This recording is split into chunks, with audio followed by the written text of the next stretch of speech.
Hello. आवाज आ रही है सभी को?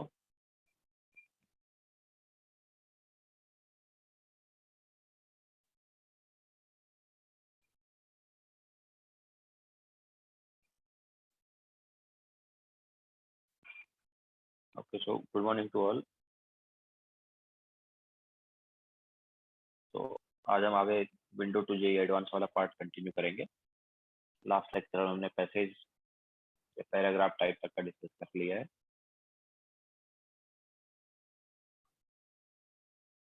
नेक्स्ट है उसमें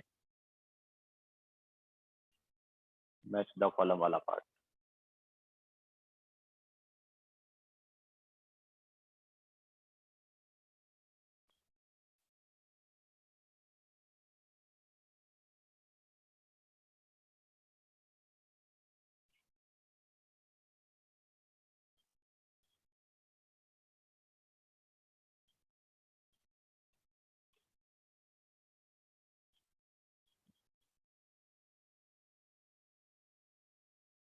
ओके, सो ये लेंगे, थोड़ा वेट कर लेते देन स्टार्ट कर।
यस ओम।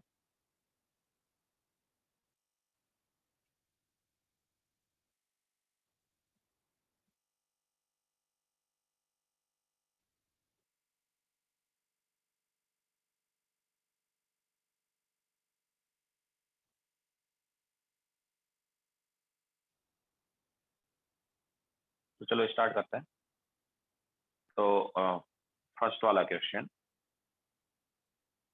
देखो, ई एन जो है टोटल एनर्जी है, के एन जो है काइनेटिक एनर्जी और V n potential energy, R n radius of nth orbit. ठीक है, तो फर्स्ट क्वेश्चन लेते हैं। तो अच्छा, टोटल एनर्जी जो है वो क्या होता था, याद है? It was minus of kinetic energy and इसके अलावा it was potential energy by 2। Okay, so A option जो है उसमें क्या है, वी एन बाई के एन।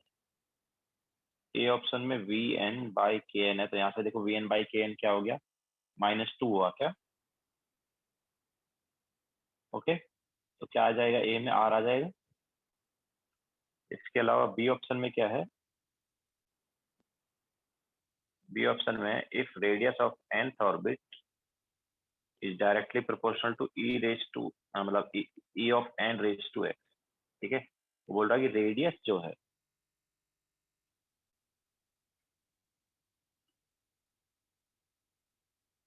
ये हार्दिक एडवांस बैच के लिए है। मेंस बैच बैच वाले अटेंड करना चाहे तो कर सकते हैं, कोई प्रॉब्लम नहीं है।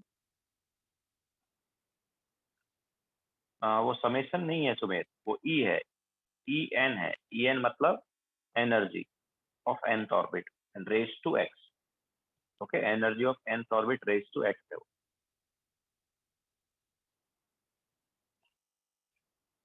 तो रेडियस ऑफ nth ऑर्बिट जो है वो radius of nth orbit energy से कैसे रिलेटेड, मतलब दोनों जो है उनमें एन में क्या रिलेशन है, बेसिकली ये बोलना चाह रहा है। ओके, सो देखो क्या है, रेडियस जो है it is directly proportional to n square. ठीक है, एंड ई एन जो है it is directly proportional to क्या है, obviously it was -13.6 Z square upon n square. तो जस्ट मैग्नीट्यूड की बात करते हैं, तो ऐसे था। तो दोनों में क्या रिलेशन होगा यार, आर एन और ई एन में?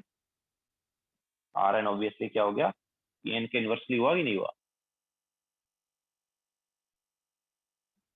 ओके, चलो इसको ऐसे लिख सकते हो कि आर एन जो है it is directly proportional to n square, तो एंड ई एन जो है inversely proportional to n square. तो हम यहाँ पर क्या बोल सकते हैं, हम यहाँ पर ऐसा ही बोल सकते हैं n square is directly proportional 1/e, 1/en।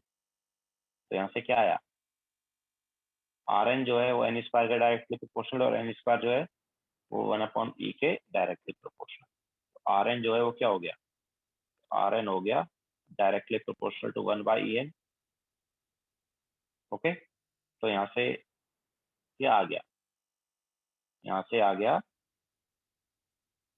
Are n is directly proportional to E n raise to -1। Okay, तो जो x है उसकी वैल्यू क्या आ गई, x की वैल्यू क्या आ गई, -1 आ गई ना। ओके, तो x की वैल्यू -1 आ गई, इसका मतलब क्या है, क्या होना चाहिए यहाँ पर, q आना चाहिए।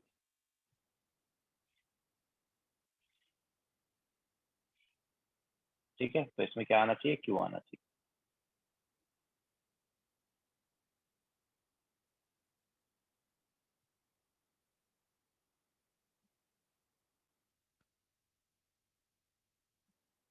देन c जो है उसमें क्या है, angular momentum in lowest orbital. Lowest orbital कौन होता है, s होता है ना।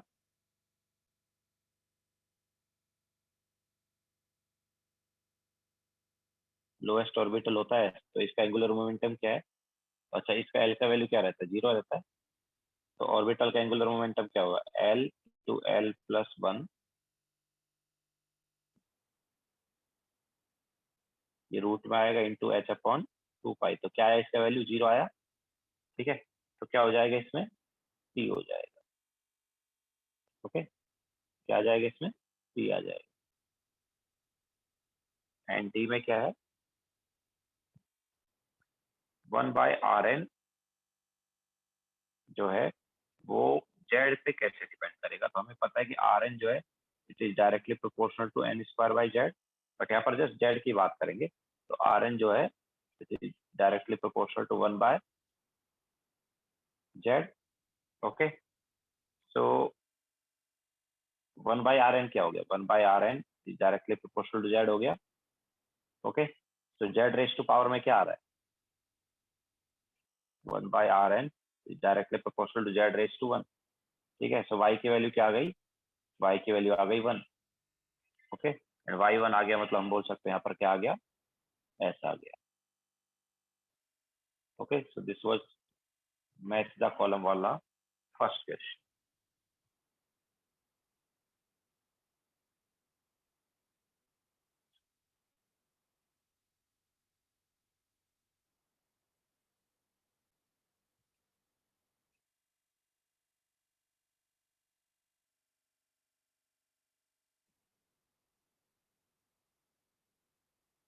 ठीक है, देन इसके बाद question number 2।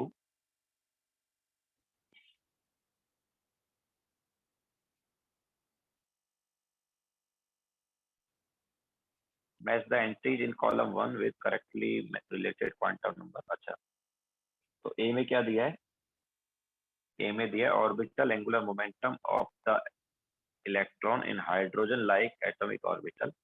Orbital angular momentum बोला है, तो ऑर्बिटल का एंगुलर मोमेंटम किससे आता है,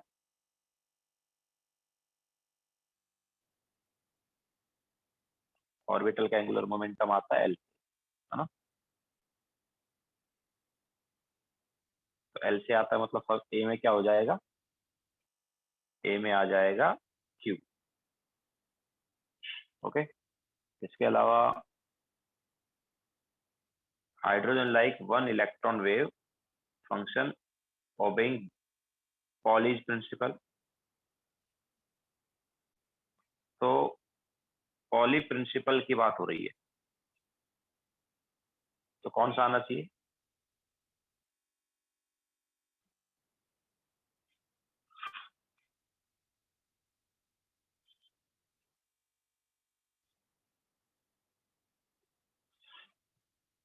देखो हमारे पास क्या है,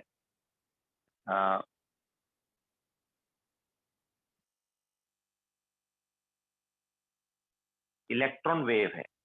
ओके, इलेक्ट्रॉन वेव है अब, और वो पॉलिश प्रिंसिपल को भी फॉलो कर रहा है। तो इलेक्ट्रॉन वेव है, तो इलेक्ट्रॉन कहाँ पर रहेगा, ऑर्बिटल में रहेगा ना। तो अगर इलेक्ट्रॉन ऑर्बिटल में है, ओके, इलेक्ट्रॉन अगर ऑर्बिटल में है, तो कहाँ से पता चलता है हमें, एल एन से पता चलता है। एल एन से हमें क्या पता चला, ऑर्बिट पता चला। एन से क्या पता चला, ऑर्बिट। फिर एल से क्या पता चला, एल से सबसेल पता चला। ओके, फिर उसके बाद एम से क्या पता चला, ऑर्बिटल पता चला। और ऑर्बिटल के बाद क्या पता चला, एस से, मतलब वो पॉली प्रिंसिपल को भी फॉलो कर रहा है। ओके, तो हमारे पास क्या आएगा, एन एल एम एस सब आ जाएगा। ओके, मतलब यहाँ पर क्या हो जाएगा, P Q R S. Okay, क्योंकि इलेक्ट्रॉन जो है उसकी बात हो रही है। देन इसके बाद सी, तो shape size and orientation. Obviously shape के लिए क्या है, शेप के लिए क्या है, शेप के लिए हमारे पास एल है। ठीक है, साइज के लिए क्या है, ठीक है, शेप के लिए क्या होता है, शेप के लिए एल होता है। साइज के लिए क्या होता है, साइज के लिए एम होता है। एंड ओरिएंटेशन के लिए क्या होता है, ओरिएंटेशन के लिए, सॉरी उल्टा आ गया, साइज के लिए एन होता है एंड ओरिएंटेशन के लिए एम होता है। ठीक है, तो क्या आएगा, पी क्यू आर आएगा। ओके, क्या आ जाएगा, P Q R. And what about D, D में क्या है, probability density of electron at nucleus in hydrogen like atom. तो प्रोबेबिलिटी डेंसिटी की बात हो रही है यहाँ पर। ओके, मतलब साई स्क्वायर की बात हो रही है। ओके, साई स्क्वायर की बात हो रही है, तो ऑब्वियसली साई हमें किससे पता चलता है, साई हमें पता चलता है एन एल और एम। ओके, साई किससे पता चलता है, एन एल और एम से, तो साई स्क्वायर भी उसी से पता चलेगा। तो यहाँ पर क्या आएगा, पी क्यू आर आएगा।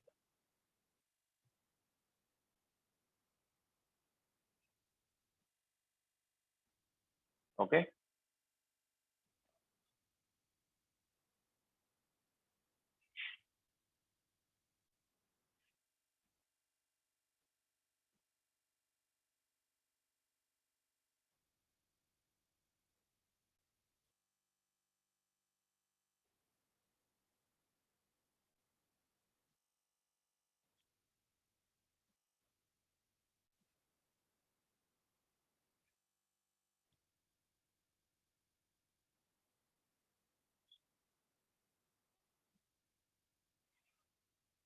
ओके, आगे चलते हैं, fill in the blank.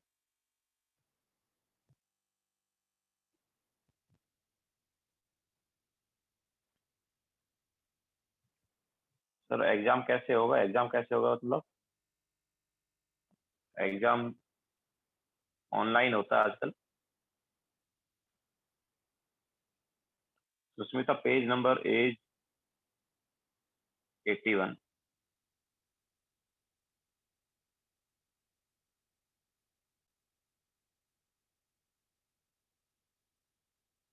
Marks भी आ जाएंगे, मार्क्स भी बता दिया जाएगा आफ्टर एग्जाम।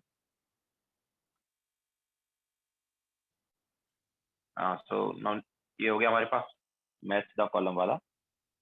नेक्स्ट हम लेंगे fill in the blank.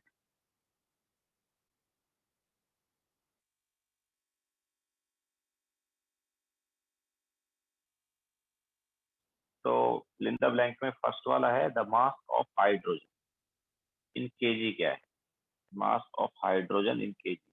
Actually इसने मास ऑफ हाइड्रोजन बोला है, but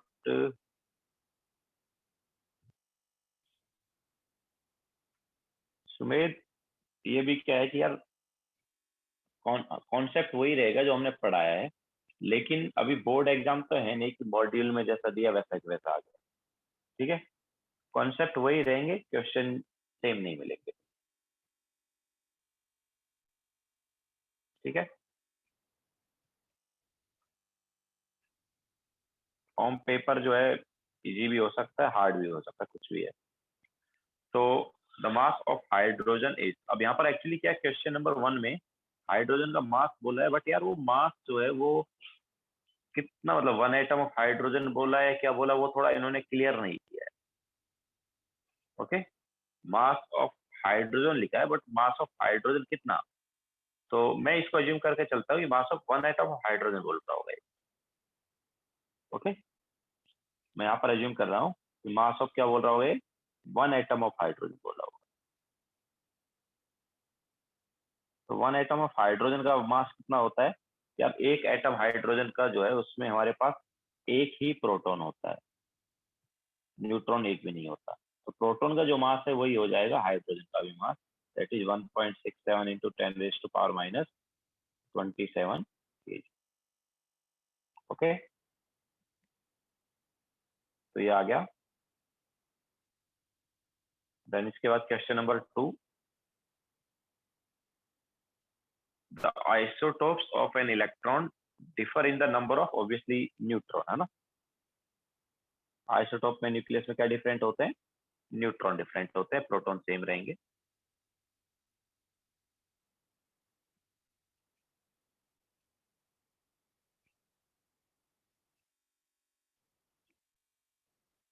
Then question number 3, when there are two electrons in the same orbital, they have obviously opposite spin। एक ऑर्बिटल में मैक्सिमम 2 इलेक्ट्रॉन हो सकते हैं, दोनों का स्पिन क्या रहेगा, अपोजिट रहेगा। Okay, then question number 4, elements of the same mass number but of different atomic number are known as. देखो मास नंबर सेम है, मास नंबर सेम है, एटॉमिक नंबर डिफरेंट है। सुमेध आइसोटोप का मास नंबर डिफरेंट होता था, atomic number same होता था, यहाँ पर उल्टा है। ओके, मास नंबर जो है वो सेम है, atomic sorry mass number same है एंड एटॉमिक नंबर क्या है, डिफरेंट है। तो ये आइसो बार होते थे। ओके, ये आइसो बार होते थे। Then question number 5, the uncertainty principle and the concept of wave nature of matter were proposed by. तो किसने बताया था भाई, हाइजेनबर्ग और डी ब्रॉगली, है ना। हाइजेनबर्ग ने बताया था uncertainty principle, and wave nature वाला जो किसने बताया था, डी ब्रॉगली ने बताया। Then question number 6, the light radiation with discrete quantities of energy are called। क्या वो लाइट की जो अपने पास पार्टिकल हैं उनकी बात हो रही है, क्या बोलते हैं उनको, फोटोन बोलते हैं। ठीक है, स्मॉलेस्ट पैकेट या छोटे छोटे पैकेट जो है लाइट के, उनको हम क्या बोलते हैं? फोटोन बोलते हैं। ठीक है,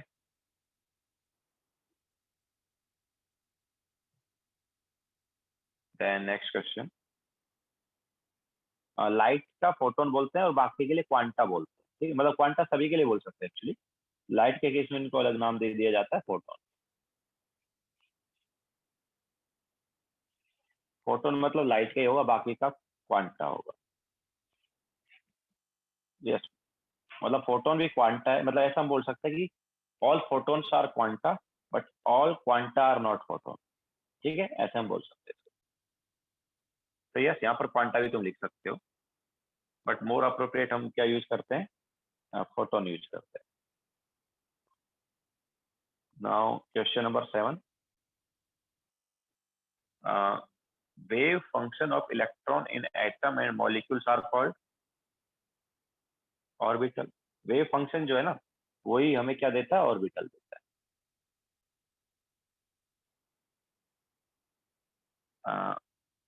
सुमेध, ऑप्शन में दोनों आया तो दोनों टिक करना है ना।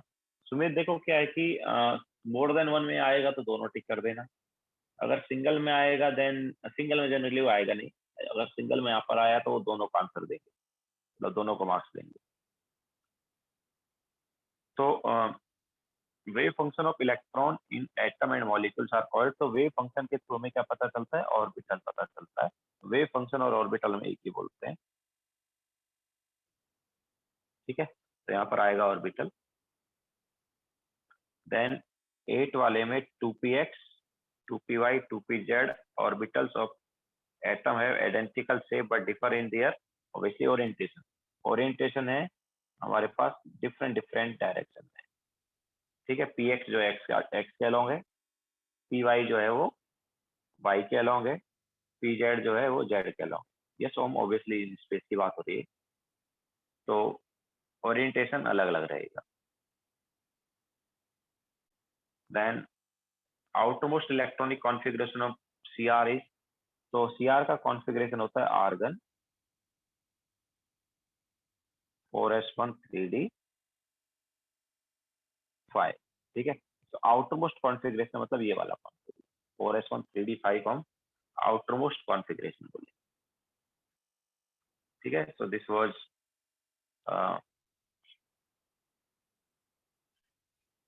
Fill in the blank.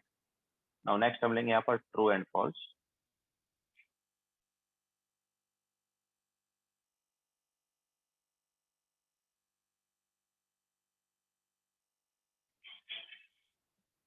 True and false में क्वेश्चन नंबर 1 क्या है?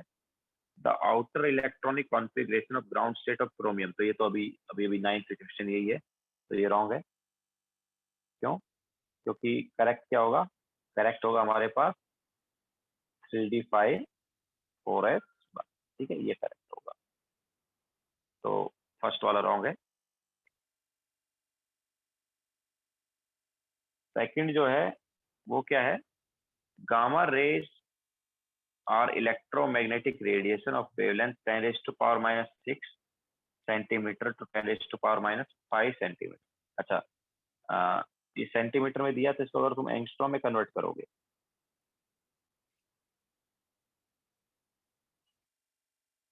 तो क्या आएगा? 10⁻⁻6 सेंटीमीटर कितना हुआ? एंगस्ट्रॉम में कन्वर्ट करने के लिए तुम 10⁸ से मल्टीप्लाई करोगे। सेंटीमीटर से एंगस्ट्रॉम में करना 10⁸8। 10⁸8 से मल्टीप्लाई किया तो क्या आया? ये 100 आया। 10⁸+8 से मल्टीप्लाई किया तो 100 एंगस्ट्रॉम से 1000 एंगस्ट्रॉम। तो यार 100 एंगस्ट्रॉम से 1000 एंगस्ट्रॉम जो है ये गामा रे का रेडिएशन नहीं होता। ओके, 100 एंगस्ट्रॉम से 1000 एंगस्ट्रॉम जो वाला जो है ये कौन सी रेंज आ गया? ये अप्रोक्सीमेटली हमारे पास जा रहा है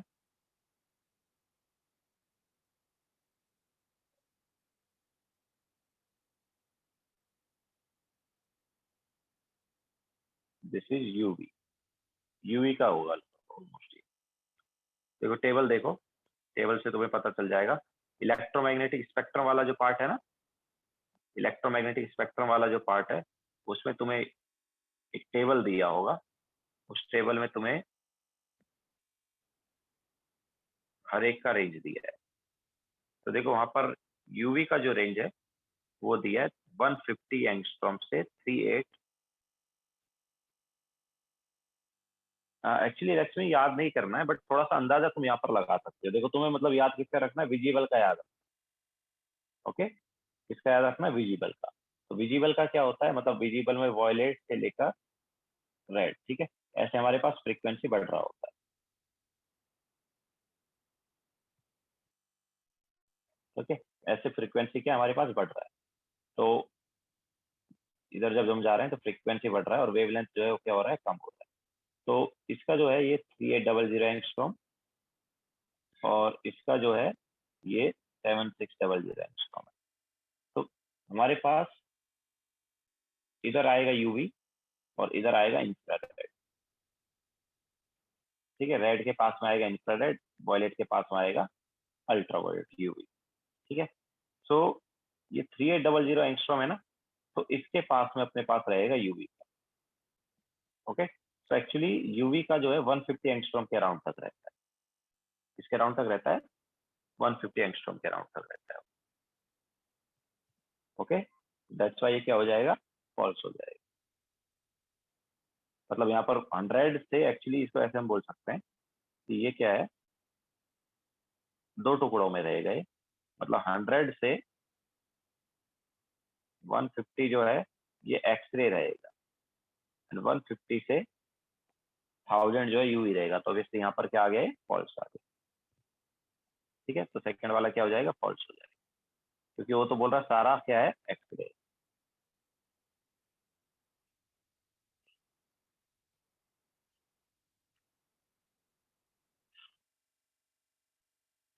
ओके, तो सेकंड वाला क्या हो गया, फॉल्स हो गया।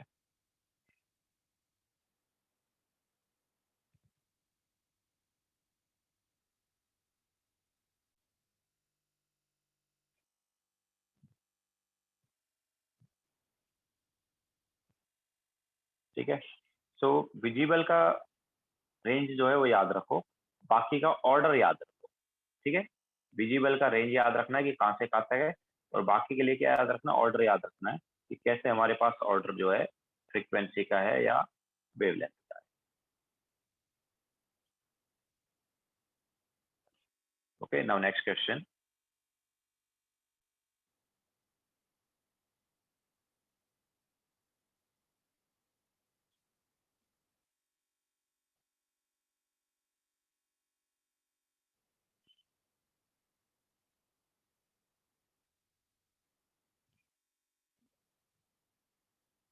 Question number 3।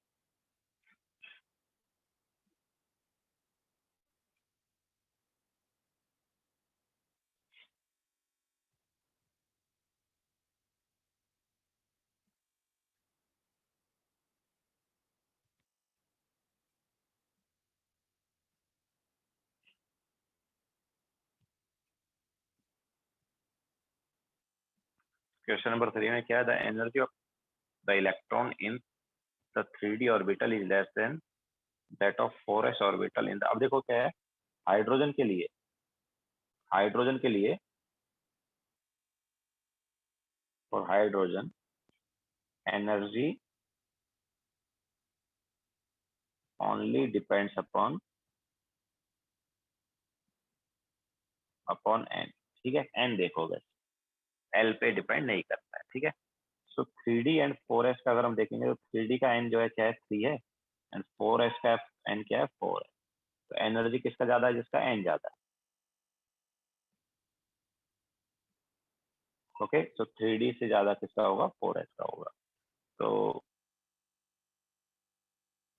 यस, करेक्ट है, ठीक है। तो ये क्या हो जाएगा, ट्रू हो जाएगा।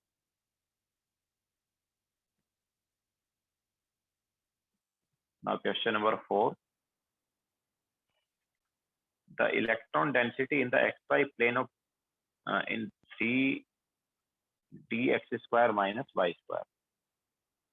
तो d square minus y square जो है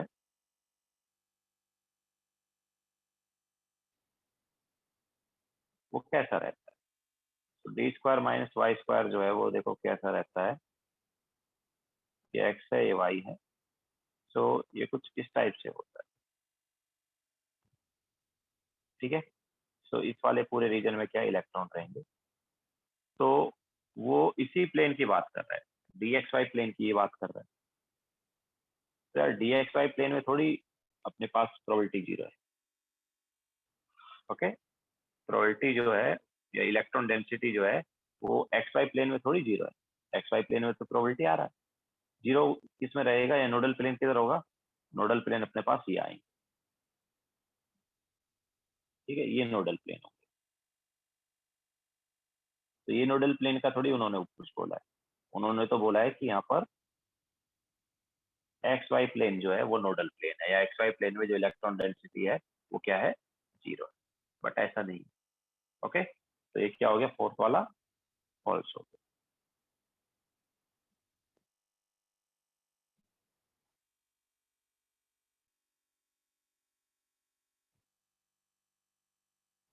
ओके, देन क्वेश्चन नंबर 5.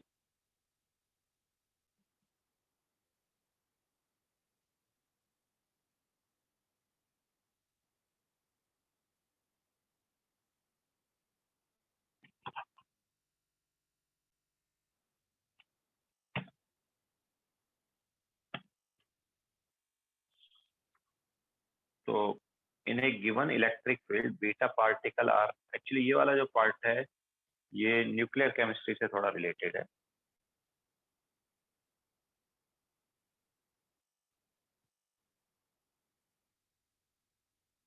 ये जो है एक न्यूक्लियर केमिस्ट्री का है, अभी तुम इसको नहीं कर पाओगे।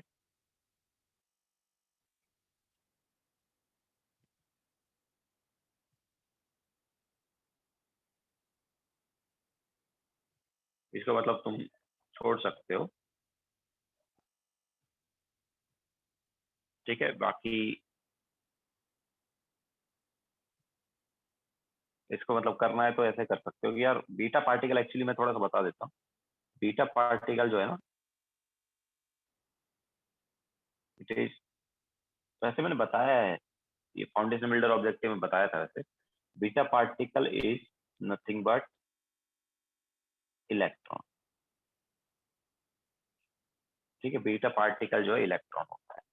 तो इलेक्ट्रॉन जो है इसका मास क्या है, अल्फा पार्टिकल से कम है ना, ये हम बोल सकते हैं mass of beta particle is less then mass of alpha particle. तो मास कम होने की वजह से इसका वेलोसिटी क्या होता है, ज्यादा, ओके। तो मास कम है तो वेलोसिटी जो है क्या हो जाएगा, बीटा पार्टिकल का अल्फा से ज्यादा आ जाएगा। तो yes, this is true, okay. Mass कम है, दैट्स व्हाई वेलोसिटी क्या रहता है इसका, ज्यादा रहता है।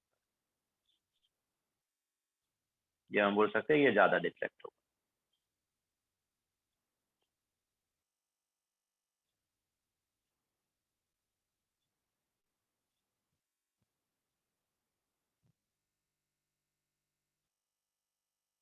नाउ ये हो गया ट्रू फॉल्स वाला।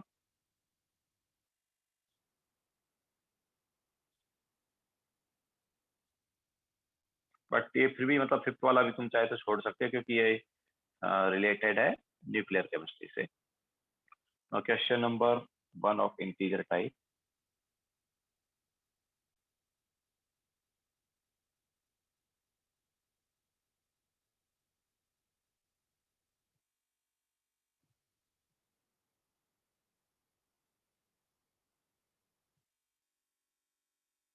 तो इंटीजर टाइप का क्वेश्चन नंबर 1,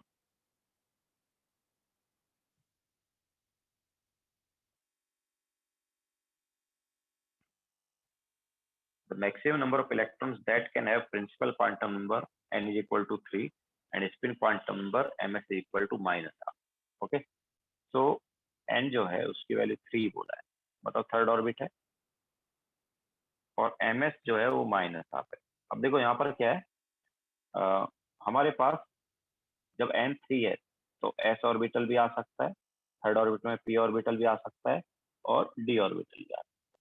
ठीक है, नाउ p ऑर्बिटल मतलब s सब सेल में एक ऑर्बिटल होगा, p सब सेल में 3 ऑर्बिटल होंगे, और d सब सेल में 5 ऑर्बिटल। ठीक है, और हर ऑर्बिटल में एक एक इलेक्ट्रॉन होगा विद -12 स्पिन क्वांटम।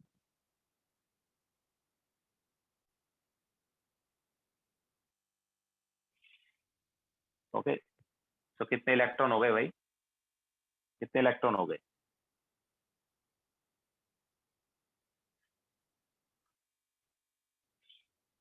9 इलेक्ट्रॉन हो गए।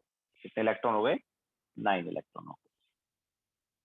लक्ष्मी 18 नहीं आएगा, 9 आएगा।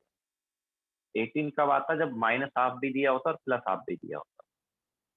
यहाँ पर एक ही क्वांटम नंबर दिया है।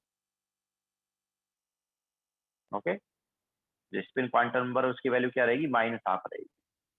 अगर ये -12 एंड +12 दोनों देते देन हम बोलते कि यहाँ पर क्या होगा, 18 इलेक्ट्रॉन होगा, बट यहाँ पर एक ही स्पिन क्वांटम नंबर दिया है, -12। देन इसके बाद question number 2, the work function of some metal is listed below.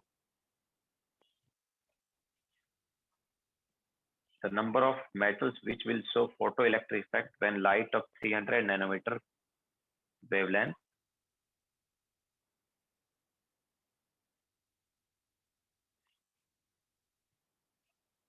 The work function of some metals is listed below. The number of metals which will show photoelectric effect when light of 300 nanometer wavelength falls on metal. ठीक है, तो हम कितना energy दे रहे हैं देखो, तुम 300 nanometre के करस्पॉन्डिंग दे रहे हैं, तो इलेक्ट्रॉन वोल्ट में क्या आ जाएगा?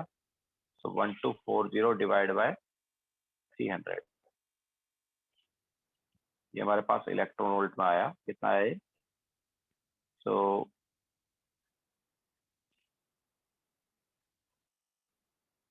this is 12.4 by 3, that is 4.13 electron. ठीक है, तो इतना एनर्जी का हम क्या दे रहे हैं? फोटोन दे रहे हैं। ओके, तो for photo electric effect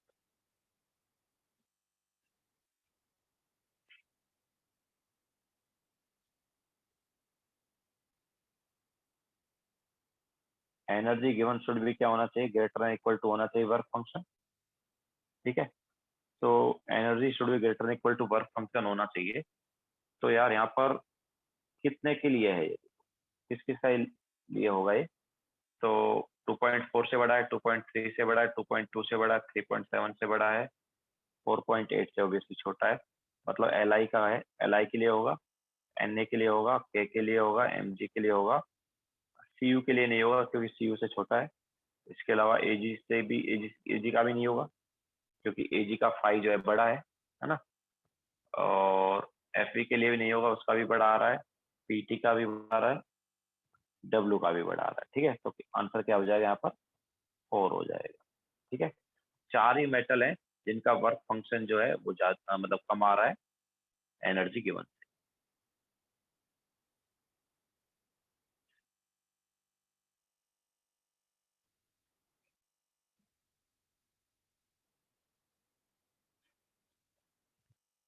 now question number 3,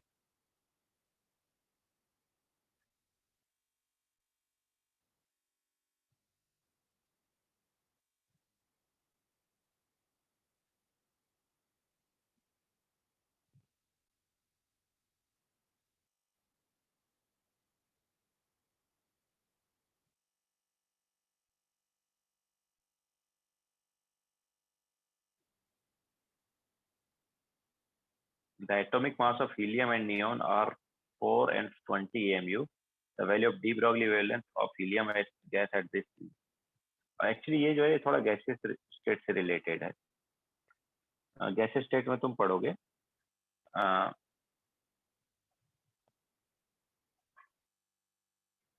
kinetic energy जो है टेम्परेचर बेस्ड होता है। ठीक है, काइनेटिक एनर्जी जो है ये होता है 3/2, मतलब ऐसे बोल सकते हो काइनेटिक एनर्जी जो है it is directly proportional to temperature. Okay, ये गैस स्टेट में पढ़ोगे according to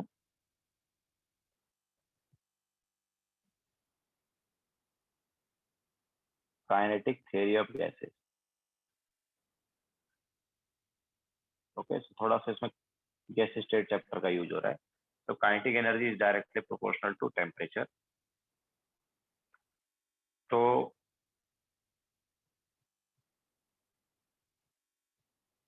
kinetic energy of helium divide by kinetic energy of neon क्या हो जाएगा?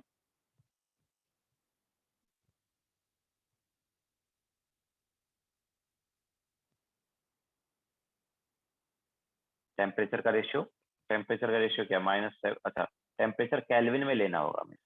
ओके, टेम्परेचर हमेशा किस में लेना होगा? केल्विन। तो केल्विन में टेम्परेचर कन्वर्ट करने के लिए क्या होता है? 273 ऐड करते हैं।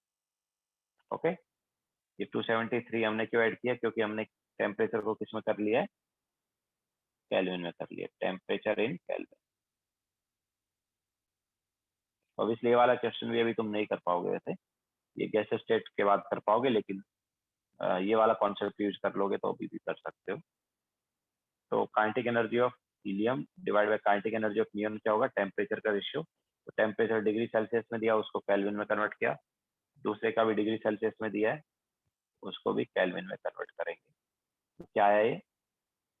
ऊपर आ गया 200 और नीचे आ गया 1000 आया क्या? यस, नीचे 1000 आ गया। तो काइनेटिक एनर्जी जो है उसका रेशियो क्या आ रहा है? 1/5 आ रहा है। ओके, तो ये काइनेटिक एनर्जी का रेशियो आ गया 1/5। नाउ अब हमें लैम्बडा निकालना है। तो what is lambda? So lambda जो है वो होता है h/√2mk। ये होता है ना कि यहाँ पर काइनेटिक एनर्जी था। तो lambda of helium divide bye lambda of neon क्या होगा? तो ऑब्वियसली इनवर्सली हो गया ना, h भी कैंसिल आउट हो जाएगा, √2 भी कैंसिल आउट हो जाएगा। तो ये क्या आएगा? Mass of neon into kinetic energy of neon divide by mass of helium into kinetic energy of helium. Okay, या फिर हम इसको ऐसा भी लिख सकते हैं कि mass of neon by mass of helium का रेशियो। तो मास ऑफ नियॉन कितना है? 20 है। मास ऑफ हीलियम कितना है? 4। ठीक है, into kinetic energy of neon by kinetic energy of helium क्या हो गया? 5 हो गया। तो क्या आ रहा है? This is also 5, this is also 5। तो क्या आया? 5 का स्क्वायर आ गया ना रूट के अंदर। तो क्या आ जाएगा हमारे पास? 5 आ जाएगा।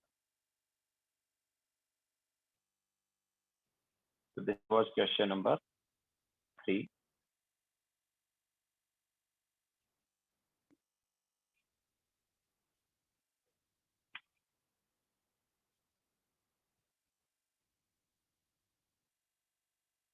Okay, now next question.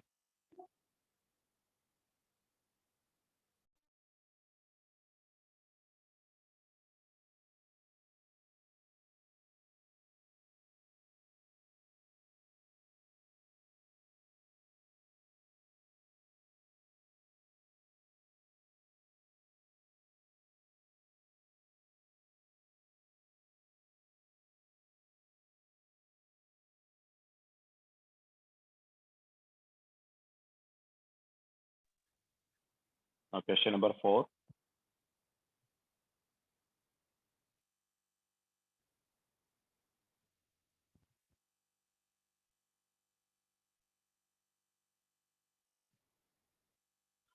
तो क्वेश्चन 4 में क्या है? In an atom the total number of electrons having quantum number n is equal to 4। n 4 है। ml का मतलब होता है m, ठीक है, ml या m जो है ये हमें क्या दिया है, तो ये हमें दिया है 1। इसका मतलब क्या है, इसका मतलब है कि m जो है ऑब्वियसली m का मॉड 1 होगा, मतलब m जो है वो -1 भी हो सकता है एंड +1 भी हो सकता है, ठीक है। इसके अलावा ms जो है मतलब स्पिन क्वांटम नंबर वो हमें दिया -r। तो देखो n इज इक्वल टू 4 मतलब फोर्थ ऑर्बिट, ठीक है। तो फोर्थ ऑर्बिट हो गया। अब देखो फोर्थ ऑर्बिट में अगर हम देखेंगे तो m -1 या +1, -1 एंड +1 किस में आएगा, s में तो आएगा ही नहीं, ठीक है। ये जो है ये किसके लिए होता है, m is equal to -1 and +1 किस में होता है, only in p d and f, है ना। s में नहीं होगा ना, s में m की वैल्यू क्या होती है, s में m की वैल्यू होती है 0, ठीक है। तो हमारे पास c d एंड f आएगा। अब देखो कितने ऑर्बिटल आ गए, तो इसको चलो ऐसे बोल देते हैं कि यार फोर्थ ऑर्बिट है, तो इसमें देखो फोर्थ ऑर्बिट में हमारे पास 4s होगा, 4p होगा, 4d होगा एंड 4f होगा,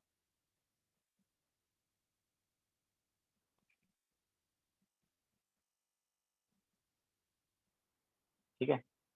चलो ये ले लिया हमने 4f। तो ऑब्वियसली इसके लिए तो m की वैल्यू क्या है, 0 है, इसलिए m क्या हो गया 0।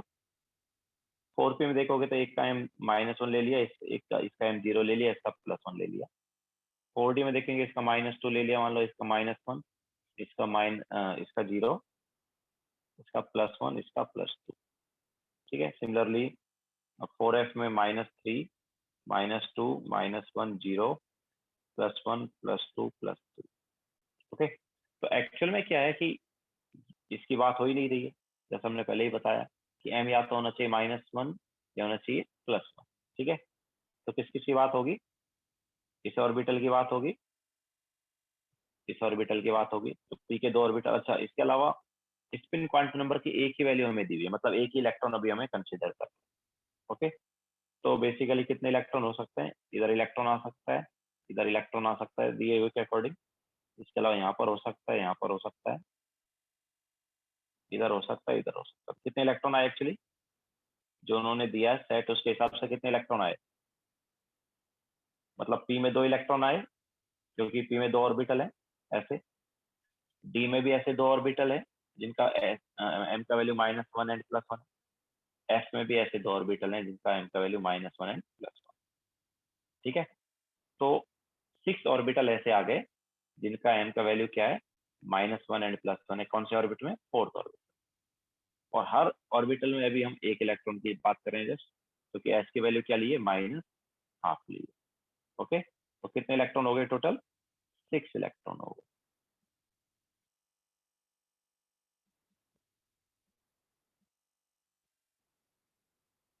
ओके। तो हमारे पास यहाँ पर टोटल 6 इलेक्ट्रॉन आ रहा है।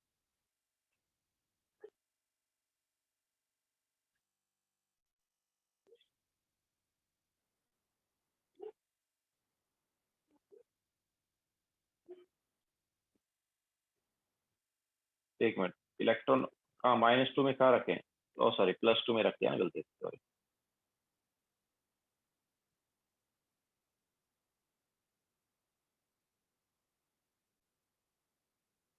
ठीक है, तो हमारे पास कितने इलेक्ट्रॉन आ रहे हैं, 6 इलेक्ट्रॉन आ रहा है।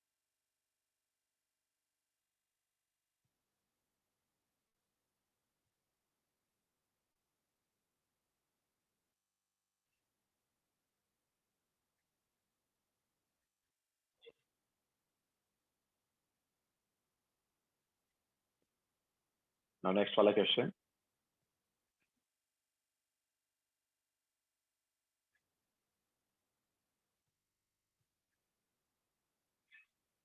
तो क्वेश्चन नंबर 5,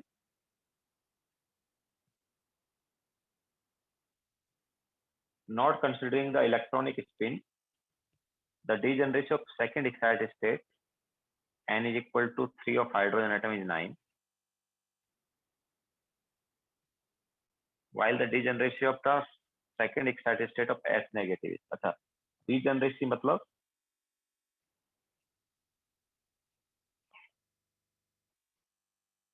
मतलब होता है नंबर ऑफ ऑर्बिटल्स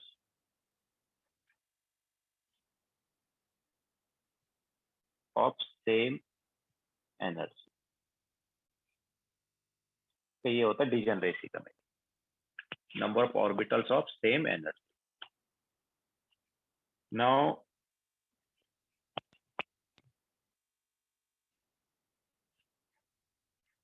अगर हम बात करेंगे हाइड्रोजन, देखो पहले उन्होंने क्या दिया, हाइड्रोजन, ठीक है। तो हाइड्रोजन की अगर हम बात करेंगे तो हाइड्रोजन या फॉर यूनी इलेक्ट्रॉनिक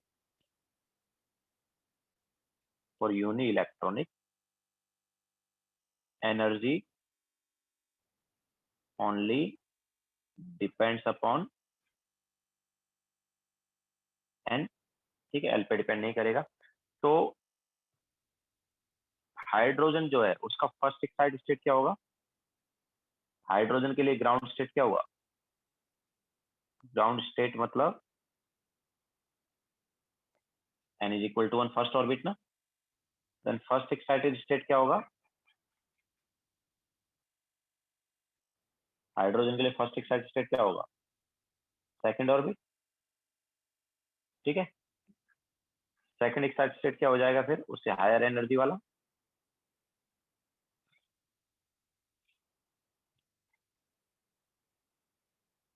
मतलब थर्ड ऑर्बिट। और अब थर्ड ऑर्बिट में कितने ऑर्बिटल हो सकते हैं, वो क्या बोल रहा है, the degeneracy of second excited state of hydrogen. Okay, वैसे उन्होंने ब्रैकेट में लिख भी दिया था n इज इक्वल टू 3, उन्होंने ब्रैकेट में उसका लिखा है।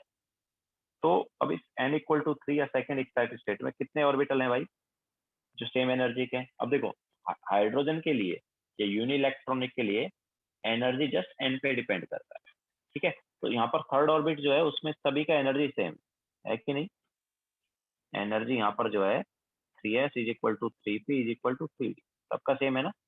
तो टोटल कितने ऑर्बिटल आ गए, s का एक ऑर्बिटल, p के 3 ऑर्बिटल और d के 5 ऑर्बिटल। तो number of orbitals of same energy कितना हो गया,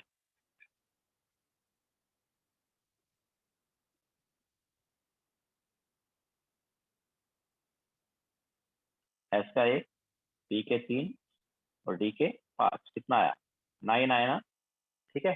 तो ये उन्होंने हमें दिया होगा,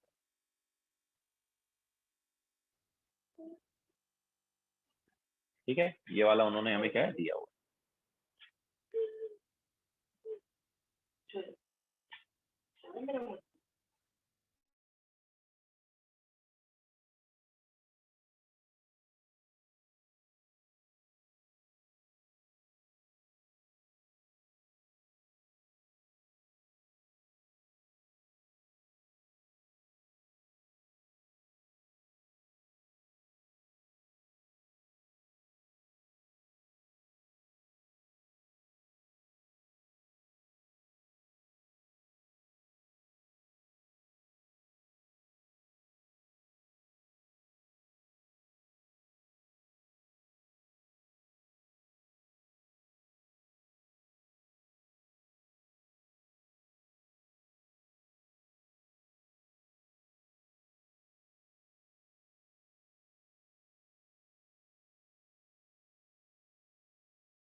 तो ये तो हमारे पास आया है हाइड्रोजन जो कि क्या है यूनी इलेक्ट्रॉन। लेकिन सेकंड पार्ट में तो ये ऑलरेडी उन्होंने हमें दिया हुआ है ना, ये वाला उन्होंने हमें क्या दिया था कि हाइड्रोजन का जो सेकंड एक्साइटेड स्टेट है उसका डीजेनरेसी क्या है 9, और होना भी चाहिए जैसा हमने दिखा दिया था। ओके, कि हमारे पास हाइड्रोजन जो है उसका सेकंड एक्साइटेड स्टेट मतलब थर्ड ऑर्बिट जो है उसमें हमारे पास number of orbitals of same energy कितने हुए, 9 हो गए, ठीक है। अब बात आती है एच नेगेटिव। ओके, किसकी बात आ रही है अभी, एच नेगेटिव की बात आ रही है। तो भाई एच नेगेटिव जो है वो मल्टी इलेक्ट्रॉनिक हो गया, 2 इलेक्ट्रॉन आ गए इसमें। ओके, एच नेगेटिव जो है वो क्या हो गया, मल्टी इलेक्ट्रॉनिक। तो एच नेगेटिव जो है इसको हम बोल देंगे मल्टी इलेक्ट्रॉनिक, और मल्टी इलेक्ट्रॉनिक के लिए एनर्जी कैसे वेरी करता है यार, एन प्लस एल पर डिपेंड करता है। ओके, मल्टी इलेक्ट्रॉनिक में एनर्जी किस पे डिपेंड करता है? एन प्लस एल पर। तो वहां पर एनर्जी कैसे रहता है यार? 1s से ज्यादा होता है 2s का, 2s से ज्यादा होता है 3s का, सॉरी 2s से ज्यादा होता है 2p का, 2p से ज्यादा होता है 3s का, 3s से ज्यादा होता है 3p का, याद है?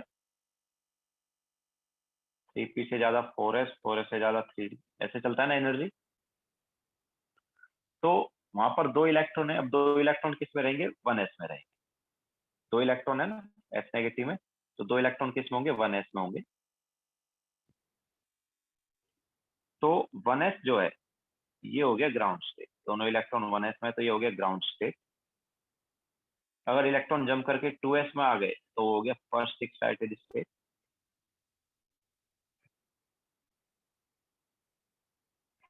ठीक है, ये एनर्जी का ऑर्डर हो गया अभी। ठीक है, तो 1s जो है ग्राउंड स्टेट है, 2s जो है वो फर्स्ट एक्साइटेड स्टेट है, एंड 2p जो है वो हो गया second excited.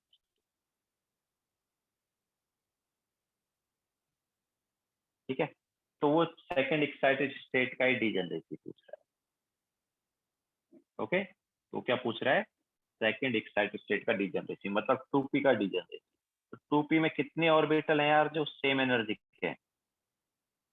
Number of orbitals of same energy in 2p, कितने हैं 2p में? कितने ऑर्बिटल होते हैं? कोई भी पी ले लो, 3 ही ऑर्बिटल होते हैं ना। तो आंसर क्या आ गया? 3 आ गया। ओके, क्लियर है सभी को? तो यहाँ पर एच नेगेटिव की सेकेंड एक्साइटेड स्टेट की डीजनरेसी पूछी थी। सेकेंड एक्साइटेड स्टेट मतलब क्या हो गया यहाँ पर? 1s तो ग्राउंड स्टेट हुआ, 2s जो है वो फर्स्ट एक्साइटेड स्टेट हुआ, 2p सेकेंड एक्साइटेड स्टेट हो गया। अगर वो थर्ड एक्साइटेड स्टेट बोलता देन 3s हो जाता। ठीक है, तो 2p is second excited state, और इसका डीजनरेसी की बात हो रही है, मतलब number of orbitals of same energy की बात हो रही है। ठीक है, तो 2p में कितने ऑर्बिटल्स है जिनका एनर्जी सेम है? 3 orbital. Okay, so answer will be 3।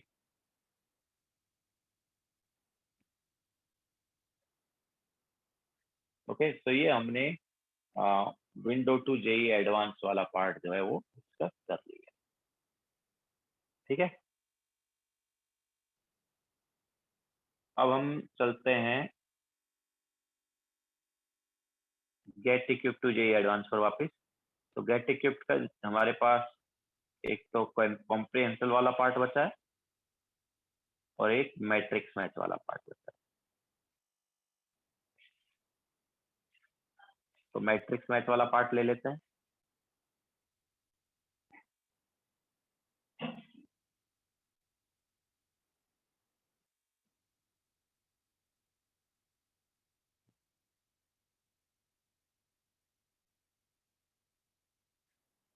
साथ when excited with quantum number changes minus changes n और एल। साथ एक्साइटेड स्टेट में जब वो जाएगा तो क्या हुआ? एन भी चेंज हो सकता है, एल भी चेंज हो सकता है, तो डिपेंड करेगा ना। मतलब फर्स्ट एक्साइटेड स्टेट जो है वो क्या हुआ? 2s हुआ। सेकंड एक्साइटेड स्टेट क्या हो गया? 2p हो गया। थर्ड एक्साइटेड स्टेट 3s हो गया। फोर्थ एक्साइटेड स्टेट 3p हो गया।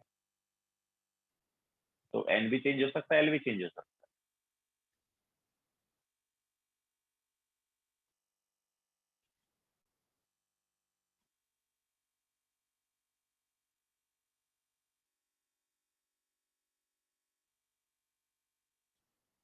ओके, नाउ अब हम चलते हैं मैट्रिक्स मैच पर, गेट इक्विप्ड वाले पार्ट पर वापस।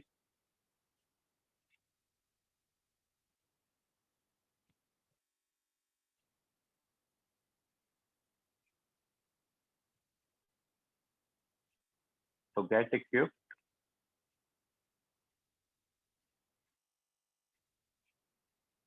टू जेई एडवांस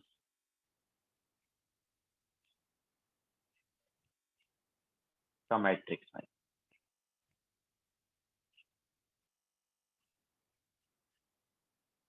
तो क्वेश्चन नंबर 1 क्या है, वो एक काइनेटिक एनर्जी वगैरह से रिलेटेड है।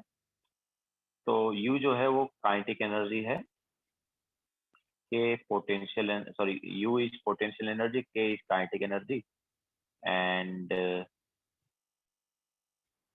VZ जो है VNZ हो गया, मतलब हमें UNZ दिया है, देन KNZ दिया, मतलब पहले N है बाद में Z है ना, VNZ एंड TNZ। ओके, सभी का फॉर्मूला एक बार देख लेते हैं। UNZ क्या होता है, UNZ मतलब पोटेंशियल एनर्जी। तो पोटेंशियल एनर्जी का फॉर्मूला क्या है यार, पोटेंशियल एनर्जी होता है 2 टाइम्स ऑफ टोटल एनर्जी, ठीक है। So it is 2 times of total energy, मतलब -2 times of 13.6 into Z square by n square. Okay, kinetic energy जो है ये क्या हो गया, इट इज सेम साइन, मतलब से अब अपोजिट साइन बट वैल्यू वही है, तो ये आ गया। इसके अलावा VNZ क्या है, VNZ इज, मतलब उसमें तो हमें रेशियो दिया है, V का रेशियो दिया है, तो obviously we can take it as directly proportional to Z by N। And जो टाइम पीरियड है ये हमारे पास डायरेक्टली प्रोपोर्शनल है n⁻³ बाय Z स्क्वायर, ठीक है। तो ए ऑप्शन में हमें क्या दिया है, ए ऑप्शन में हमें दिया U12 divide by K11। Okay, मतलब n का वैल्यू ऊपर में क्या सब्स्टिट्यूट करना है, पोटेंशियल एनर्जी में 1 और Z का वैल्यू 2, तो -2 इंटू 13.6 इंटू Z का वैल्यू 2 सब्स्टिट्यूट करना है, 2 स्क्वायर डिवाइड बाय n का वैल्यू 1 सब्स्टिट्यूट करना है, एंड देन इसको डिवाइड करेंगे किससे, K11, that is 13.6 into 1 square by 1 square. तो क्या है ये हमारे पास आ जाएगा -8/1। ओके, सो ऑब्वियसली यहाँ पर क्या आ गया, क्यू ऑप्शन आ गया। देन इसके बाद बी में क्या है, तो बी में R21 अपॉन R12। ओके, सो ये ऑब्वियसली क्या हो जाएगा, अच्छा रेडियस जो है, रेडियस का क्या दिया है, रेडियस का RNZ, वो भी RNZ दिया था, रेडियस वाज RNZ, ठीक है। It is proportional to n square by Z। तो क्या आ जाएगा ये, तो n स्क्वायर बाय Z का रेशियो, मतलब 2 square divide by 1, sorry n square by Z, n पहले है Z बाद में ना, यस, तो 2 जो है n हो गया, तो n square by Z divide by n square by Z। तो क्या है, दिस इज 8:1। ओके, तो 8:1 मतलब क्या आ जाएगा, ऐसा आ जाएगा।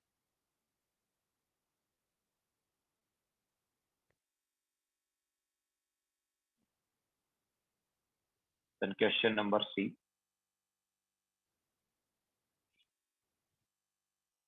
सी में क्या है,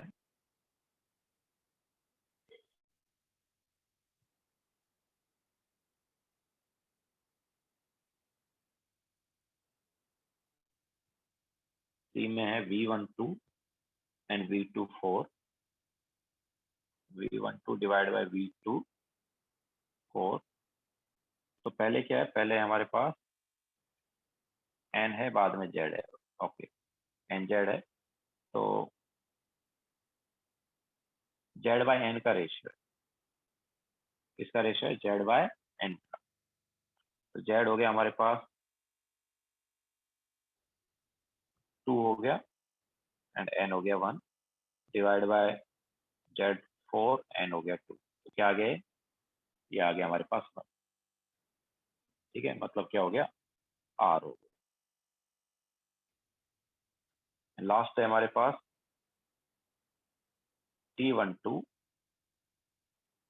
डिवाइड बाय T22, सो ये n⁻³ अपॉन Z स्क्वायर के डायरेक्टली प्रोपोर्शनल है, ठीक है, n⁻³ अपॉन Z स्क्वायर। तो n⁻³ अपॉन Z स्क्वायर करेंगे तो 1⁻³ अपॉन 2⁻² डिवाइड बाय 2⁻³ 1/2 ठीक है। तो ये आ जाएगा 1/8 दैट इज P। ठीक है, तो ये हमारे पास मैट्रिक्स मैथ का फर्स्ट वाला क्वेश्चन हो गया। देन सेकंड क्वेश्चन पर चलते हैं। तो सेकंड में ए क्या बोल रहा है, the number of radial node of 5s orbital. तो रेडियल नोड क्या होंगे यार 5s में, n माइनस l माइनस 1, तो n कितना हो गया 5, l की वैल्यू 0 माइनस 1 तो कितना आया 4 आया ना, दैट इज q। b में क्या है, the number of angular node of 3d/z। तो l इक्वल टू क्या है, नंबर ऑफ एंगुलर नोड या नंबर ऑफ नोडल प्लेन क्या होता है, l होता है ना, तो l की वैल्यू यहाँ पर 2 है, तो दो ही हमारे पास क्या आ जाएंगे, एंगुलर नोड आ जाएंगे। ठीक है, मतलब यहाँ पर क्या हो गया, r हो गया।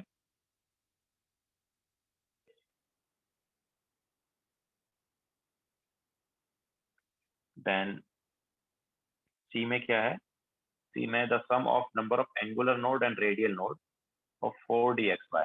तो नंबर ऑफ एंगुलर नोड और रेडियल नोड क्या होता है, सम क्या होता है, सम इज n माइनस 1 ना, तो 4 माइनस 1 कितना आ गया 3 आ गया। ओके, तो टोटल नोड क्या होते हैं n माइनस 1 होते हैं, तो क्या आ गया ऐसा आ जाएगा यहाँ पर। देन डी में क्या है, the number of angular node of 3p। तो जैसा मैंने बताया एंगुलर नोड l के इक्वल होता है, l यहाँ पर 1 है, तो क्या आ जाएगा p आ जाएगा।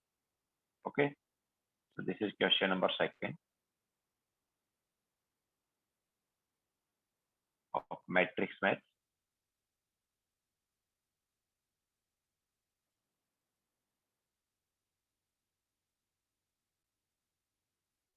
नेक्स्ट क्वेश्चन लेते हैं, क्वेश्चन नंबर 3।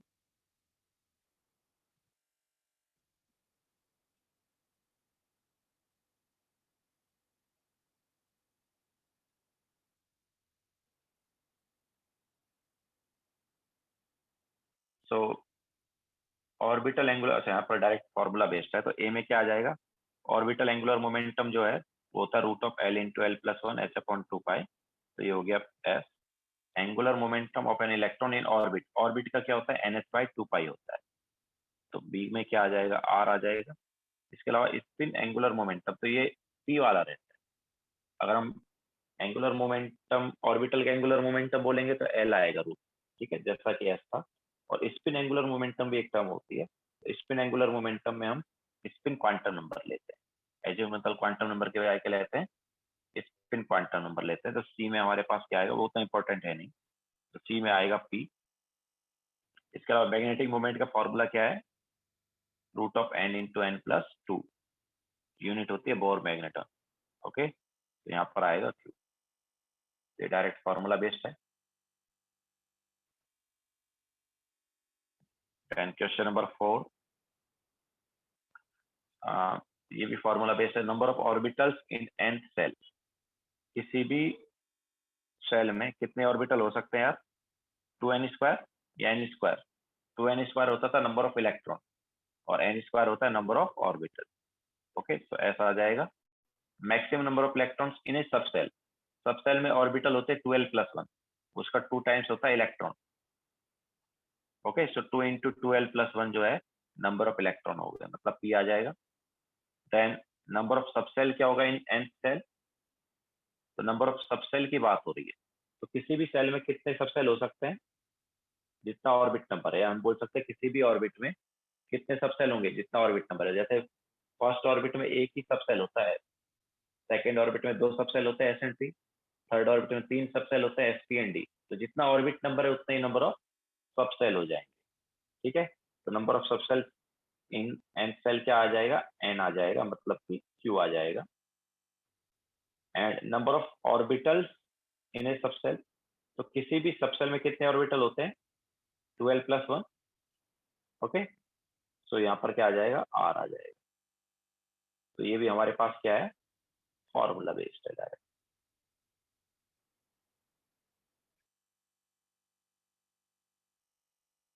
ठीक है, ये फॉर्मूला ही है। Now question number 5।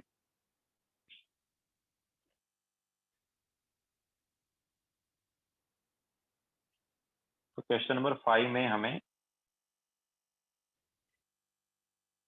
ओके शालिक देखो,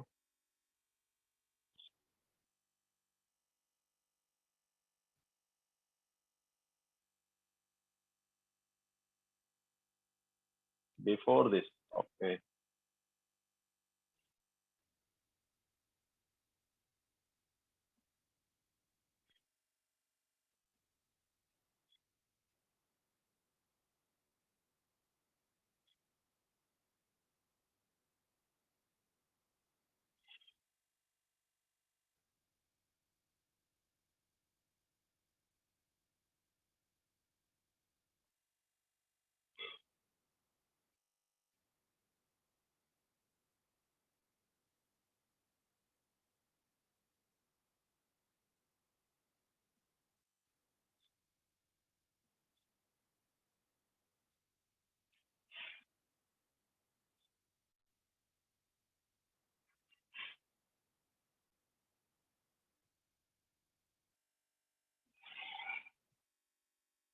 ओके, सो क्वेश्चन नंबर 5 में देखो क्या है, ए ऑप्शन में हमें क्या दिया है, ए में हमें दिया है ग्राफ साई वर्सेज डिस्टेंस है, वेव फंक्शन वर्सेज डिस्टेंस।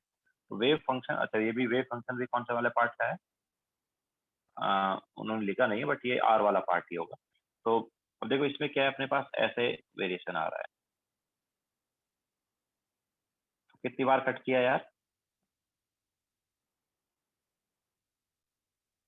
ठीक है। सबसे पहले तो ये ऊपर से स्टार्ट हो रहा है, इसका मतलब क्या है, ये एस ऑर्बिटल है।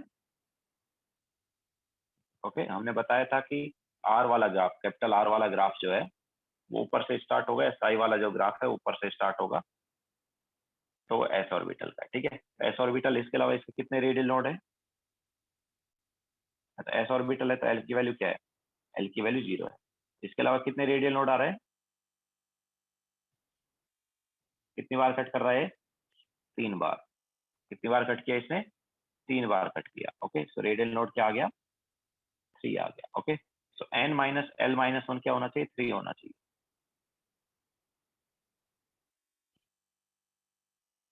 Okay, n minus l minus 1 क्या होना चाहिए, 3। एन माइनस एल माइनस 1 3 होना चाहिए। इसके अलावा एस ऑर्बिटल है तो एल की वैल्यू 0। ओके, तो एल की वैल्यू 0 सब्स्टिट्यूट करोगे तो n minus 0 minus 1 is equal to 3। तो एन की वैल्यू क्या आ गई, 4। तो ये फोर्थ ऑर्बिट का एस सबसेल है, मतलब क्या हो गया, 4s हो गया। तो 4s हो गया तो क्या आ जाएगा यार, ए में, ए में आ जाएगा पी। ओके, ए में क्या आ जाएगा, पी आ जाएगा। क्लियर है। देन इसके अलावा बी वाला जो ग्राफ है वो क्या है, तो बी वाला जो ग्राफ है वो प्रोबेबिलिटी वाला ग्राफ है, 4 pi small r square capital r square या साई स्क्वायर। तो प्रोबेबिलिटी वाला ग्राफ है एंड प्रोबेबिलिटी वर्सेज डिस्टेंस। तो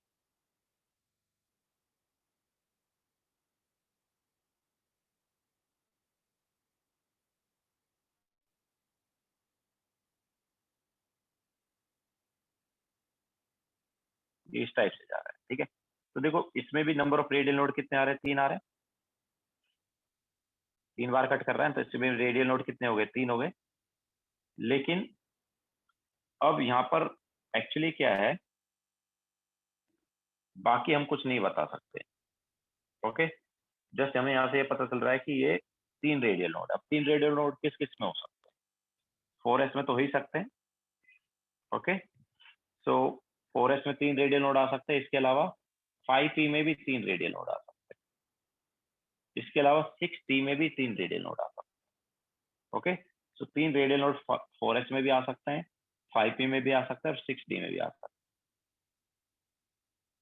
ओके, सो करेक्ट आंसर क्या हो जाएगा यहाँ पर, p q एंड s। ठीक है, हमें जस्ट यहाँ से नंबर ऑफ रेडियल नोड पता चल रहा है, बाकी पता नहीं चल पा रहा है, क्योंकि सबका ग्राफ ऐसा ही रहता है प्रोबेबिलिटी वाला, तो एस का भी ऐसा ही रहता है, पी का भी ऐसा ही रहता है, डी का भी ऐसा रहता है। ओके, तो यहाँ पर पी क्यू एस जो है तीनों हो सकते हैं। देन नेक्स्ट हम लेंगे सी, तो सी में क्या, angular probability is dependent on theta and phi. तो देखो एंगुलर वाला जो पार्ट है अपने पास, जो एस है उसमें थीटा एंड फाई का फंक्शन होता ही नहीं। एस ऑर्बिटल जो है थीटा एंड फाई का फंक्शन नहीं होता है। ओके, तो ऑब्वियसली एस तो यहाँ से क्या हो गया, एलिमिनेट हो गया, बचे पी एंड डी।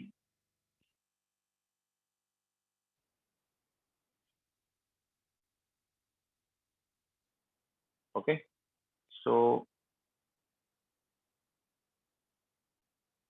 देखो जल्दी।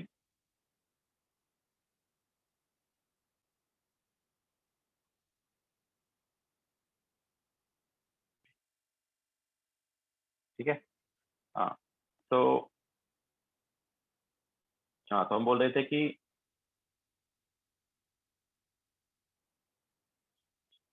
बचे क्या, पी एंड डी। ओके, तो क्या आ जाएगा यहाँ पर, क्या आ जाएगा, 4s एंड 3s हट गए, मतलब क्यू एंड एस आ जाएगा। ओके, इसके बाद नेक्स्ट है no no angular node is present. तो एंगुलर नोड नहीं होने चाहिए। ओके, एंगुलर नोड नहीं होने चाहिए। तो एंगुलर नोड कब नहीं होंगे, तो नंबर ऑफ एंगुलर नोड क्या होता है, एल होता है। ओके, और number of angular node L होता है, तो इसकी वैल्यू 0 आनी चाहिए, मतलब एल की वैल्यू 0। ओके, सो एल की वैल्यू 0 किसके लिए आ सकती है यार, ऑब्वियसली 4s के लिए आएगी ना। ठीक है, या सॉरी एस के लिए आएगी, मतलब एस ऑर्बिटल होना चाहिए। तो क्या क्या आ गया इसमें, डी में क्या आ जाएगा, डी में एक तो आ जाएगा पी और दूसरा आ जाएगा आर। ओके, तो ये हमारे पास हो गया फिफ्थ वाला। Then question number 6। 6 में क्या है, एम दिया है और p. Okay, so m is equal to -1 किस में होता है, m is equal to -1 p में भी हो सकता है, एफ में भी हो सकता है और डी में भी हो सकता है। ठीक है, तो ए जो है उसमें क्या आ जाएगा, पी क्यू एंड आर। ठीक है, पी क्यू आर तीनों आ जाएंगे, बिकॉज पी एफ डी तीनों में हो सकता है। एल इज इक्वल टू 2 जो है किसका होता है, एल इज इक्वल टू 2 किसके लिए डिफाइन होता है, कौन सी सबसेल का होता है l is equal to 2, l is equal to 2 होता है डी सबसेल का। ओके, सो बी में आएगा r. Then n is equal to 3, third orbit में कौन कौन से सबसेल होंगे यार, थर्ड ऑर्बिट में कौन कौन से सबसेल आ सकते हैं, एस पी एंड डी आएंगे ना। तो एस पी एंड डी आएंगे, मतलब यहाँ पर पी हो गया, आर हो गया और एस हो गया। Okay, n is equal to 3 में हमारे पास पी आर एस तीनों ही आएंगे। इसके अलावा डी में क्या बोला है, एंगुलर नोड। तो एंगुलर नोड एस में होगा नहीं, क्योंकि एस के लिए एल की वैल्यू क्या रहती है, 0, है ना। एस ऑर्बिटल या एस सबसेल के लिए एल की वैल्यू 0 होती है, तो वहां पर कोई एंगुलर नोड नहीं होगा। तो एंगुलर नोड किस में आएंगे, एस के अलावा बाकी सब में आएंगे, मतलब पी एफ डी तीनों में आएंगे। यहाँ पर क्या आ गया, पी क्यू एंड आर आ गया। ओके, तो ये हमारे पास हो गया 6th वाला।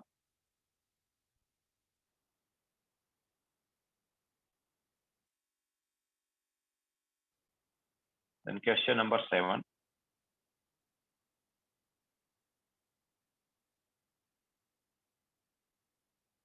Total energy of electron, obviously formula based ही हो गए, it is directly proportional to क्या होता है, z square by n square, obviously magnitude wise. तो ए जो है it is T.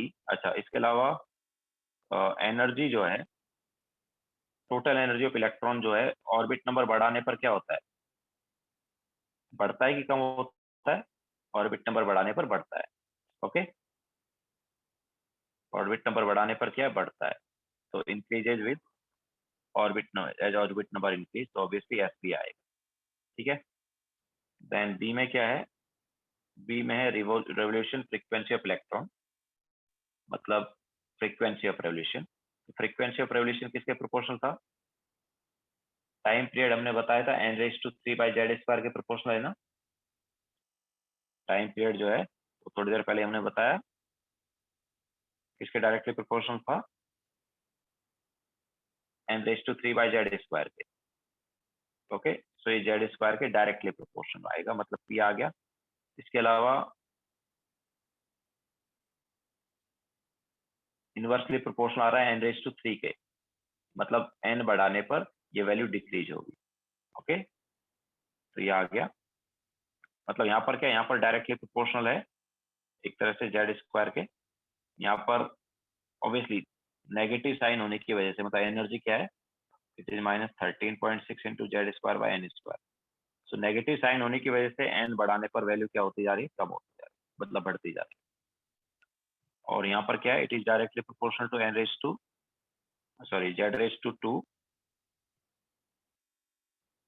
Upon n⁻3। ओके, तो ऐसा इसके केस में। सी में क्या है, सी में है एसिलरेशन वाला पार्ट। तो एसिलरेशन जो है वो किसके प्रोपोर्शनल होता है,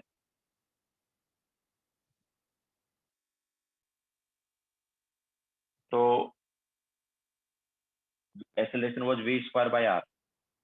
ओके, सो ये प्रोपोर्शनल होता था z⁻³ को। तो क्या आएगा यहाँ पर, ऑब्वियसली q आ जाएगा एक तो, और दूसरा क्या है, n बढ़ाने पर वैल्यू क्या होगी, कम होगी ना, मतलब r भी आ जाएगा। इसके अलावा रेडियस वाला पार्ट जो है उसमें क्या है, it is directly proportional to n²/z। ठीक है, तो इसमें क्या आएगा, d में क्या आ जाएगा, ना तो p आएगा ना q आएगा, n बढ़ाने पर रेडियस बढ़ेगा तो s आ जाएगा। ओके, सो ये हमारे पास मैट्रिक्स मैच वाला पार्ट हो गया। तो बाकी कॉम्प्रिहेंशन तो भी हो नहीं पाएगा, तो आज बस इतना ही। ठीक है, और कल का जो लेक्चर है वो दूसरे बैच के साथ कंबाइंड लेक्चर है तुम्हारा, तो उसमें हम मोल्ड कॉन्सेप्ट कंटिन्यू करेंगे। ओके, कल के लेक्चर में क्या कंटिन्यू होगा, मोल्ड कॉन्सेप्ट। तो आज का लेक्चर यहीं पे एंड करते हैं।